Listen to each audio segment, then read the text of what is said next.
జీవితంలో ఎప్పుడు మధ్యతరగతి మానవులు అదృష్టవంతులని నన్ను అడిగితే మన దేశంలో మధ్యతరగతి వాళ్లే ఎక్కువ. మనమంతా మధ్యతరగతి వాళ్ళవే. మరీ కోటీశ్వరులం కాదు, మరీ పేదవాళ్లము కాదు, మధ్యతరగతి వాళ్ళం. అంతే కదా. మనం అదృష్టవంతులం. ఎందుకో తెలుసా? మనం మరీ కిందకి లేవు, మరీ పైకి లేవు, మధ్యస్థంగా ఉన్నాం. మరీ కిందకు ఉన్న వాళ్ళకి ఇబ్బంది ఏమిటో తెలుసా?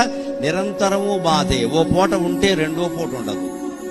ఓ పిల్లకి పెళ్లి చేస్తే రెండో పిల్లకి కష్టం. ఓ పిల్లాన్ని చదివిస్తే రెండో పిల్లాడు చదవడానికి డబ్బులు లేవు. అలాగనే చదువు మానిపిస్తే వాడు వీడు గొడవ పడతారు. నాన్నకు నువ్వంటే ప్రేమ, నిన్ను చదివించాడు, రిక్షా తొక్కి మరీ చదివించాడు, నన్ను చదివించలేదంటాడు. ఎంతమందిని చదివిస్తారండి? రకరకాలు పేదవాళ్ల బాధలు.